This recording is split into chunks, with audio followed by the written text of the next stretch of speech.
Assalamualaikum warahmatullahi wabarakatuh. Perkenalkan, saya Berlian Cecilia Putri dengan NIM 224021117 dari Prodi Perbankan Syariah semester 3. Di sini saya akan menjelaskan materi tentang tafsir ekonomi. Pada materi kali ini, saya akan membahas 6 pembahasan. Yang pertama yaitu tentang tafsir ayat jual beli atau al-bai. Yang kedua, tafsir ayat produksi, distribusi, dan juga konsumsi. Yang ketiga, tafsir ayat riba. Yang keempat, tafsir ayat sewa menyewa atau ijarah.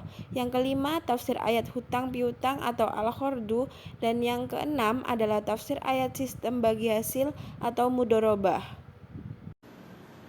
Baik, langsung saja ke materi yang pertama yaitu tentang tafsir ayat jual beli atau al-bai. Jadi, adapun ayat tentang jual beli atau al-bai yaitu pada Quran surat Al-Jumu'ah ayat 62 juz 10 dan juga ada pada Quran surat Al-Baqarah ayat 275 juz 2. Dalam penafsiran Quraisy Shihab dalam kitabnya Al-Misbah, ayat tersebut lebih menjelaskan tentang pelarangan transaksi riba. Asbab nuzulnya karena kaum musyrik menyamakan riba dengan berbelanja dan mempromosikan dan menganggap masing-masing mendapat untung. Ayat ini mengungkapkan orang-orang yang mengatakan mempromosikan dan berbelanja sama dengan riba. Pola pikir mereka terbalik karena terombang-ambing yang mereka alami. Riba telah mendarah daging dalam jiwa mereka agar mereka dengan mudah menyerupakannya dengan jual beli. Padahal Allah telah menghalalkan belanja dan jual beli dan mengharamkan riba. Karena kerumitan yang disebutkan itu adalah problematika riba jual beli ini tidak menunjukkan indikasi saling ridho karena hanya dengan sigot ijab qabul ada jual beli. Namun Imam Malik dan Imam Abu Hanifah tidak menerima kebenaran dengan pendapat bahwa pendekatan mu'athah sekarang tidak lagi menunjukkan indikasi kepuasan bersama. Menurut para ahli, percakapan verbal antara vendor dan pelanggan telah menunjukkan bahwa mereka mungkin secara bersama-sama senang dengan setiap perbedaan. Selanjutnya, apa sih yang dimaksud dengan jual beli? Secara bahasa, al-bai yaitu menjual, berarti pertukaran sesuatu itu dengan sesuatu. Al-bai merupakan sebuah nama yang mencakup pengertian terhadap kebalikannya, yakni al-shiro atau membeli. Secara terminologisnya, bai atau jual beli adalah transaksi tukar-menukar materi yang memberikan konsekuensi kepemilikan barang, ain atau jasa manfaat secara permanen atau mu'abad. Dan secara etimologinya, jual beli adalah proses tukar-menukar barang dengan barang. Kata bai yang artinya jual beli termasuk kata bermakna ganda yang berseberangan, seperti halnya kata syiro. Jadi, bai bisa diartikan sebagai jual beli atau tukar menukar harta dengan pula dalam bentuk pemindahan milik dan kepemilikan. Adapun landasan hukum jual beli, Islam sebagai agama yang diturunkan Allah Subhanahu wa taala telah mengatur hidup umatnya dengan dasar hukum yang jelas, yaitu yang pertama ada Al-Qur'an, yang kedua sunnah Rasul, yang ketiga ada ijma' ulama. Berikutnya ada macam-macam jual beli. Jual beli dari segi sah dan tidak sahnya. Yang pertama, jual beli yang sahih. Suatu jual beli dikatakan sahih apabila jual beli itu disyariatkan memenuhi rukun dan syarat yang ditentukan, bukan milik orang lain dan tidak bergantung pada khiyar lagi. Yang kedua, ada jual beli yang batil. Jual beli dikatakan batil apabila salah satu atau seluruh rukunnya tidak terpenuhi, atau jual beli tersebut pada dasar dan sifatnya tidak disyariatkan, atau barang yang dijual adalah barang yang diharamkan syara. Selanjutnya, syarat jual beli. Syarat adalah sesuatu yang bukan merupakan unsur pokok tetapi adalah unsur yang harus ada di dalamnya. Syarat jual beli yang pertama yaitu penjual dan pembeli adalah orang yang sudah balik dan berakal.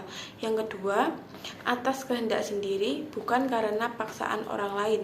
Yang ketiga, penjual dan pembeli haruslah minimal 2 orang dan tidak sah jual beli sendirian.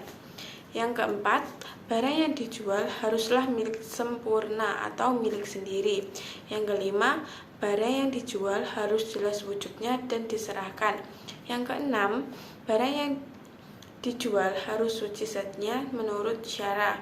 Yang ketujuh, barang yang diperjualbelikan harus diperoleh dengan cara yang halal. Selanjutnya ada rukun jual beli.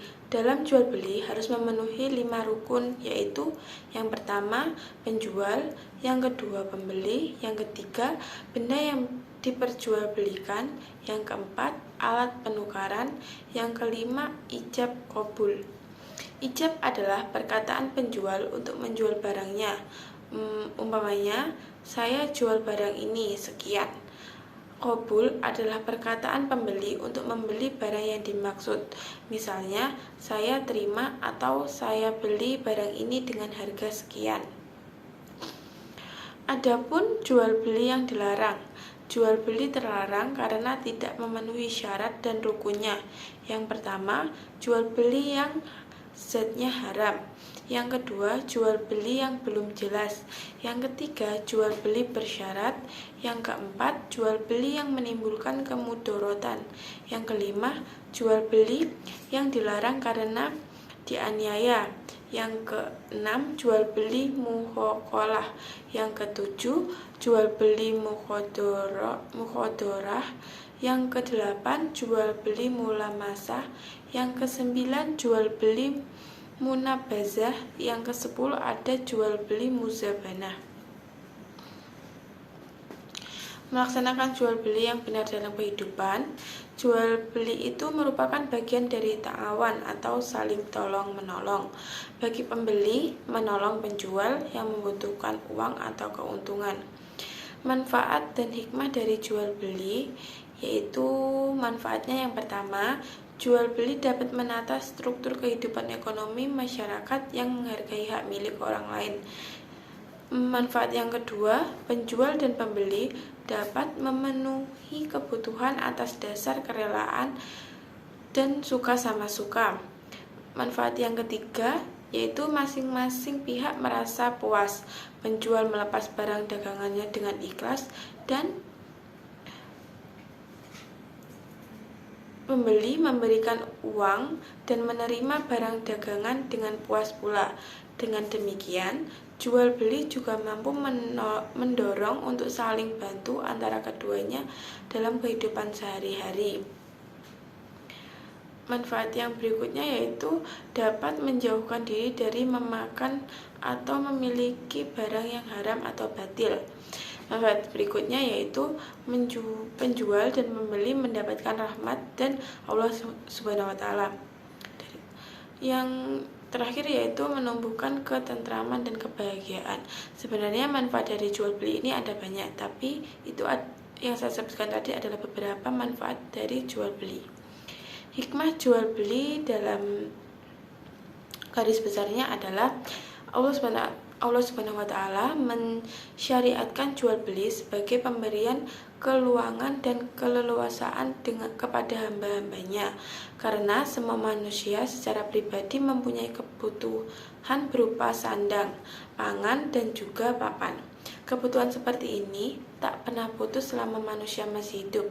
Tak seorang pun dapat memenuhi hajat hidupnya sendiri. Karena itu manusia dituntut berhubungan satu sama lainnya. Berikutnya pembahasan yang kedua, yaitu tentang produksi distribusi, dan juga konsumsi. Produksi dalam ekonomi Islam adalah setiap bentuk aktivitas yang dilakukan manusia untuk mewujudkan manfaat atau menambahkan dengan cara mengeksplorasi sumber-sumber ekonomi yang disediakan Allah Subhanahu wa Ta'ala sehingga menjadi maslahat untuk memenuhi kebutuhan manusia. Distribusi adalah suatu proses penyampaian barang atau jasa dari produsen ke konsumen dan para pemakai. Konsumsi adalah kegiatan menghabiskan nilai guna barang dan juga jasa tersebut. Adapun landasan hukum dan tafsir produksi, distribusi, dan konsumsi. Yang pertama, dari produksi sendiri ada pada Quran surat An-Nahl ayat 9 ayat 5 sampai 9 dan ayat yang menjelaskan tentang distribusi ada pada Quran surat Al-Hasyr ayat 7 dan juga ayat yang menjelaskan tentang konsumsi ada pada Quran surat Al-Maidah ayat 5. Adapun prinsip-prinsip produksi, distribusi, dan konsumsi. Prinsip dari produksi yaitu yang pertama, memproduksi dalam lingkaran halal. Yang kedua, seluruh kegiatan produksinya terikat pada tataran nilai moral dan teknikal yang islami. Yang ketiga, kegiatan produksi harus memperhatikan aspek sosial kemasyarakatan. Yang keempat, permasalahan ekonomi muncul bukan saja karena kelangkaan tetapi lebih kompleks. Prinsip dari distribusi yang pertama yaitu ada larangan riba dan gharar. Yang kedua, keadilan dalam berdistribusi. Yang ketiga, konsep kepemilikan dalam ekonomi Islam. Selanjutnya, prinsip tentang konsumsi.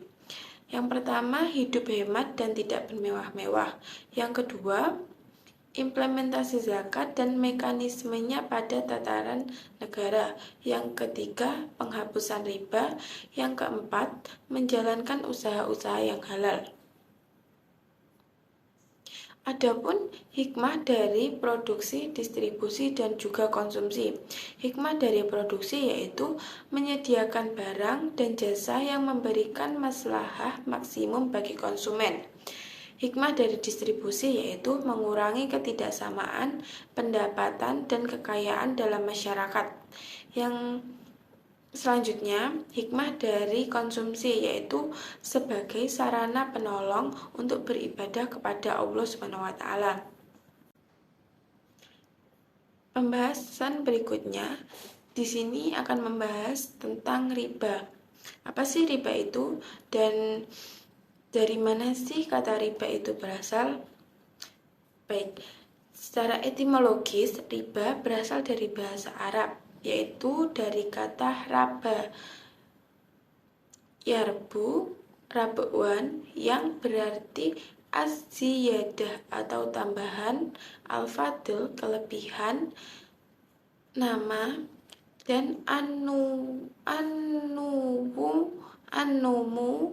yaitu berkembang, al-irfa yaitu meningkat, dan al-ulu yaitu membesar.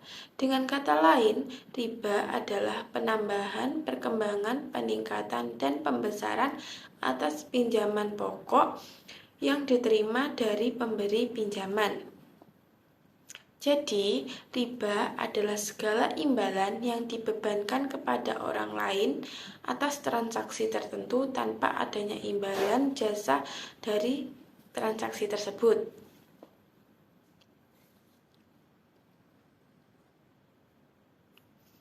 Adapun ayat yang menjelaskan tentang riba yaitu ada pada Quran surat An-Nisa ayat 160.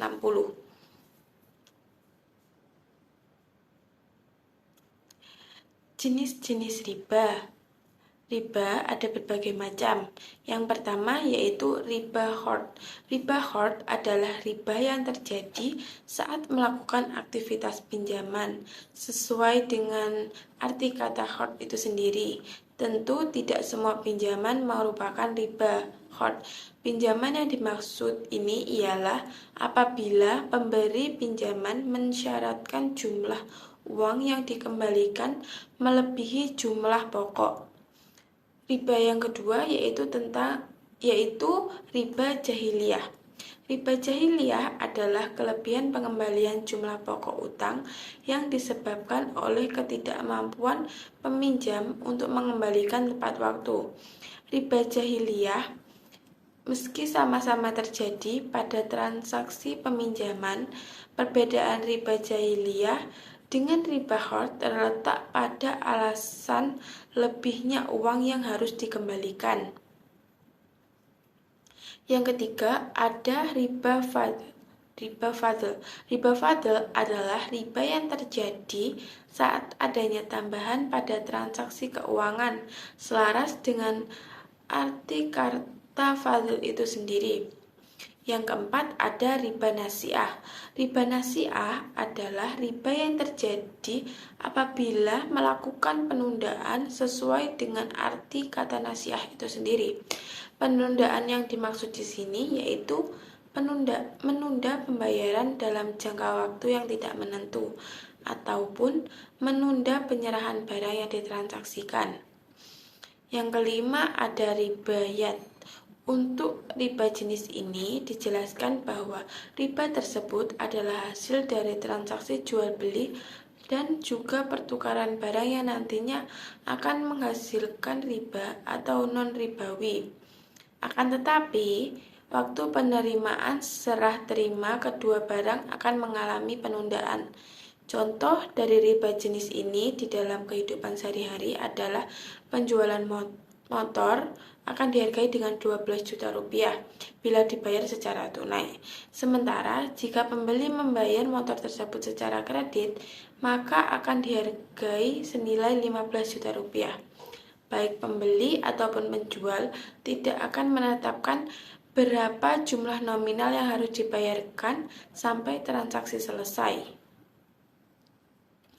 Adapun hikmah diharamkannya riba. Islam mengharamkan riba karena riba mengandung hal-hal yang negatif bagi perseorangan maupun bermasyarakat, yakni yang pertama, melenyapkan faedah hutang piutang yang menjadi tulang punggung gotong royong atas kebajikan dan takwa. Yang kedua, sangat menghalangi kepentingan orang yang menderita dan kemiskinan. Yang ketiga, melenyapkan manfaat yang wajib disampaikan kepada orang yang membutuhkan. Yang keempat, menjadikan pelakunya malas bekerja keras. Yang kelima, menimbulkan sifat menjajah kaum hartawan terhadap orang miskin. Yang dikenal dengan hukum riba hanya ada 4 macam, yaitu emas, perak, makanan, dan juga uang. Adapun dampak negatif dari riba. Dampak negatif dari riba menurut Al-Quran yaitu yang pertama, riba tidak akan menambah harta. Yang kedua, riba menjerumuskan orang ke dalam azab yang pedih sebagaimananya yang ditimpakan kepada orang-orang Yahudi. Yang ketiga, riba berdampak pada kegagalan atau kejatuhan atau keruntuhan atau kesedihan dan juga kesusahan. Yang keempat, riba berdampak pada kejiwaan manusia, berdampak pada harta manusia yang hancur, binasa, musnah, lenyap, dan juga merosot nilainya. Dan juga berdampak diperangi Allah SWT dan Rasul-Nya. Adapun dampak ekonomi dari riba yaitu adalah dampak inflatoir yang diakibatkan oleh bunga sebagai biaya utang. Hal tersebut disebabkan karena salah satu elemen dari penentu harga adalah suku bunga. Semakin tinggi suku bunga, semakin tinggi juga harga yang akan ditetapkan pada suatu barang. Adapun dampak dari riba pada sosial kemasyarakatan. Riba merupakan pendapatan yang didapat secara tidak adil. Para pengambil riba menggunakan uangnya untuk memerintah orang lain agar berusaha dan mengembalikannya. Misalnya, 25% lebih tinggi dari jumlah yang dipinjamkan. Pembahasan selanjutnya yaitu tentang sewa-menyewa atau ijaroh. Apa sih yang dimaksud dengan sewa-menyewa atau ijaroh ini?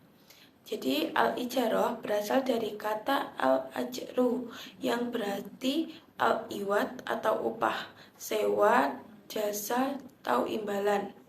Al-ijarah merupakan salah satu bentuk kegiatan muamalah dalam memenuhi keperluan hidup manusia seperti sewa menyewa, kontrak, menjual jasa, dan sebagainya. Ada dasar hukum dari sewa menyewa, yaitu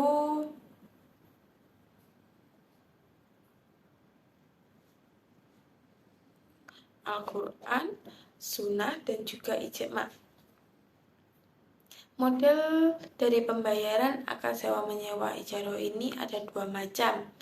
Yang pertama, ada pembayaran ijaroh dengan kontingen to performance. Pembayaran tergantung pada kinerja objek sewa. Contoh pada pembayaran kali ini yaitu Andi mengatakan akan memberikan uang sebesar 200.000 untuk seseorang yang dapat menemukan handphonenya yang hilang tertinggal di kantin. Model pembayaran yang kedua dari ijaroh ini yaitu not contingent to performance. Pembayaran tidak tergantung pada kinerja objek. Contohnya, Afan menyewa mobil selama 1 hari untuk perjalanan ke Puncak Bogor dengan sewa 500.000 per hari. Apabila ternyata Afwan tidak ke Puncak Bogor tetapi hanya ke Depok, maka Afwan harus tetap membayar sebesar 500.000 per hari. Adapun rukun dan syarat sewa menyewa. Rukun dari ijaroh ini yaitu yang pertama, 2 orang yang berakad atau muajir dan mustajir. Yang kedua, sigot akad. Yang ketiga, ujroh atau upah. Yang keempat, manfaat. Adapun syarat dari ijaroh yaitu yang pertama, telah balik dan berakal. Yang kedua, pihak yang melakukan akad menyatakan kerelaannya untuk melakukan akad ijaroh itu. Manfaat yang menjadi objek ijaroh harus diketahui secara jelas. Yang keempat, objek ijaroh itu dapat diserahkan dan dipergunakan secara langsung dan tidak ada cacatnya. Yang kelima, objek ijaroh itu sesuatu yang dihalalkan oleh syara. Adapun macam-macam dari ijaroh. Ijaroh terbagi menjadi 2 macam. Yang pertama, ijaroh yang bersifat manfaat atas suatu benda atau barang. Yang kedua, ijaroh yang bersifat manfaat atas pekerjaan atau jasa. Hikmah sewa menyewa atau ijaroh. Dalam Islam, sewa menyewa atau ijaroh memiliki beberapa hikmah atau manfaat yang penting. Yang pertama, penghormatan terhadap kepemilikan. Yang kedua, membina ketentraman dan kebahagiaan. Yang ketiga, memenuhi hajat hidup masyarakat. Yang keempat, memudahkan manusia dalam memenuhi kebutuhan hidupnya sehari-hari. Adapun perkara yang dapat membatalkan dan berakhirnya sewa menyewa. Yang pertama, terjadinya cacat pada barang sewaan. Terjadinya cacat ini karena kesalahan dari penyewa. Yang kedua, rusaknya barang yang disewakan, seperti rumah menjadi runtuh dan terkena kebakaran. Yang ketiga, terpenuhinya manfaat yang diakadkan. Berakhirnya masa yang telah ditentukan dan selesainya suatu pekerjaan. Yang keempat, rusaknya barang yang diupahkan. atau makjur alaih, seperti baju yang diupahkan untuk dijahitkan. Yang kelima, objek mengandung cacat atau manfaatnya hilang, seperti kebakaran dan dilanda banjir.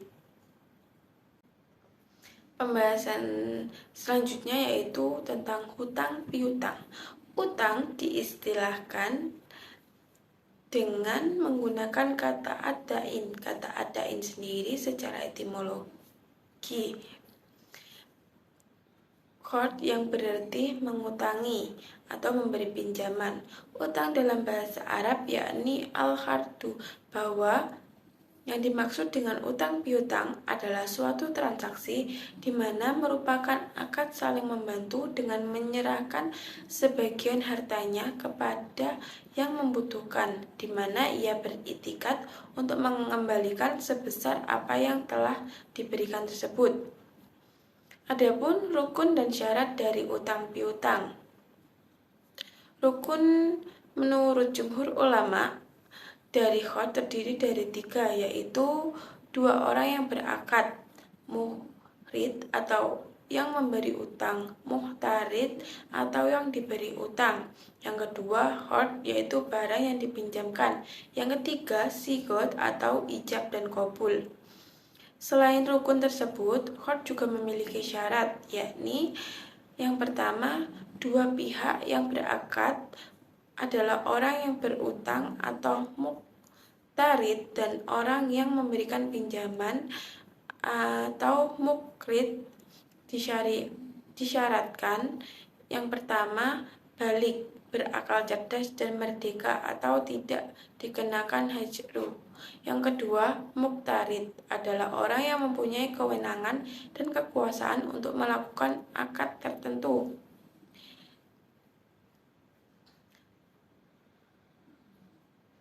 Selanjutnya, syarat harta yang diutangkan.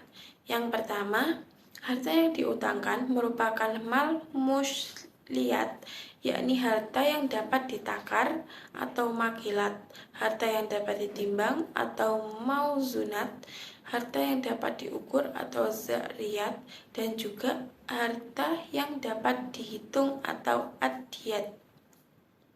Yang kedua, setiap harta yang dapat dijual beli salam, baik itu jenis harta makilat, mauzunat, zariyat, dan juga adiyat.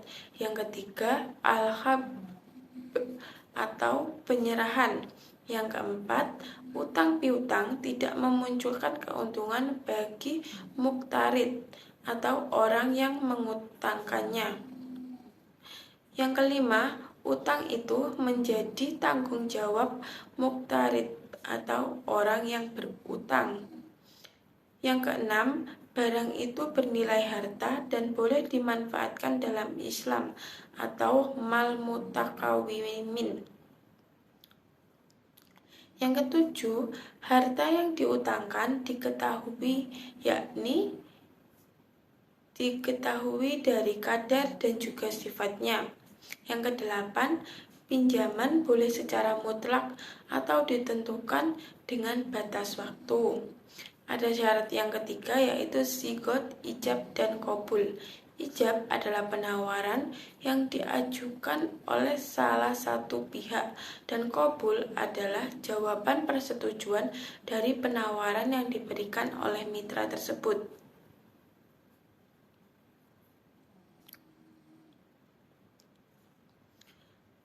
Pelunasan utang piutang. Sebuah pelunasan utang piutang biasanya di awal telah disebutkan dalam suatu perjanjian atau akad. Akad yang sudah terjadi dan disepakati harus dipenuhi dan tidak boleh diingkari. Termasuk cara yang baik dalam melunasi utang adalah melunasinya tepat pada waktu pelunasan yang telah ditentukan dan disepakati oleh kedua belah pihak, yaitu pihak pemberi dan juga penerima utang. Melunasi utang di rumah maupun di tempat tinggal pemberian utang dan semisalnya. Selanjutnya, utang piutang bersyarat. Dalam utang piutang bersyarat itu dapat dibagi menjadi 3 macam bagian. Yang pertama, jika disyarat itu sifatnya menguntungkan bagi orang yang mengutangi. Yang kedua, jika syarat itu sifatnya menguntungkan bagi orang yang berutang. Dan yang ketiga, jika syarat itu hanya untuk kepercayaan.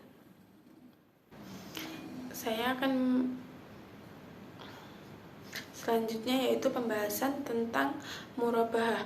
Murabahah atau bisa disebut dengan sistem bagi hasil. Dalam istilah terminologi, murabahah adalah perjanjian kemitraan di mana salah satu pihak mengelola perusahaan sementara yang lain berfungsi sebagai pemilik keuangan atau sohibul mal. Ayat yang mengandung tentang murabahah yaitu ada pada Quran surat Muzammil ayat 20. Dalam penafsiran dari ayat tersebut yaitu jika konsep iktisad diambil, yaitu ayat terakhir dari Al-Muzammil tersebut biasanya mencakup kewajiban zakat dari harta dan penghimbauan para hambanya yang taat untuk menyerahkan uangnya kepada Allah SWT sebagai hutang yang akan Allah bayar berlipat ganda. Kaitan makna ayat ini dengan mudharabah adalah bahwa mudharabah merupakan salah satu jenis akad yang telah digunakan oleh bangsa Arab sebelum Islam turun dan telah dikenal umat Islam sejak zaman Nabi. Adapun rukun dan syarat dari murabahah. Mengenai rukun dan syarat dari mudharabah. Mengenai rukun akad mudharabah terdapat perbedaan pandangan antara para jumhur ulama. Yang pertama, menurut mazhab Hanafi atau Al-Hanafiyah dan Hambali atau Al-Hanabilah, yang menjadi rukun akad mudharabah adalah ijab dan qabul. Maka akad mudharabah itu menjadi sah karena telah memenuhi rukunnya. Yang kedua, pandangan rukun menurut mazhab lain seperti mazhab Syafi'i mengajukan beberapa unsur mudharabah yang tidak hanya adanya ijab dan qabul saja, tetapi juga adanya dua pihak, adanya kerja, adanya laba, dan adanya modal. Adapun syarat-syarat mengenai akad mudharabah yaitu yang dijelaskan secara terperinci, antara lain yang pertama, yang terkait dengan orang yang melakukan transaksi haruslah orang yang cakap bertindak hukum dan cakap diangkat sebagai wakil. Yang kedua, yang terkait dengan modal atau disyaratkan berbentuk uang, jelas jumlahnya, tunai dan diserahkan sepenuhnya kepada pengelola modal. Yang ketiga, yang terkait dengan keuntungan, disyaratkan bahwa pembagian keuntungan harus jelas dan bagian masing-masing diambil dari keuntungan dagang seperti setengah, sepertiga, atau seperempatnya. Ada juga perkara yang dapat membatalkan mudharabah. Yang pertama, pembatalan, larangan berusaha, dan juga pemecatan. Yang kedua, salah seorang akid meninggal dunia. Yang ketiga, salah seorang akid gila. Yang keempat, pemilik modal rusak. Dan yang kelima, modal rusak di tangan pengusaha. Adapun manfaat dari mudharabah. Manfaat dan kerjasama mudharabah dapat dirasakan oleh kedua belah pihak secara adil. Kemanfaat mudharabah meliputi yang pertama, manfaat bagi mudharib, yaitu mudharib tidak harus memiliki modal dalam bentuk uang atau barang. Yang berikutnya, mudharib dapat menikmati harga jual yang lebih rendah. Selanjutnya, mudharib lebih terpacu pada berusaha. Dan yang terakhir, mudharib tidak akan membayar bagi hasil jika usahanya mengalami kerugian. Berikutnya, adapun manfaat mudharabah atau bagi hasil untuk sohib al-mal atau bisa disebut sebagai BMT.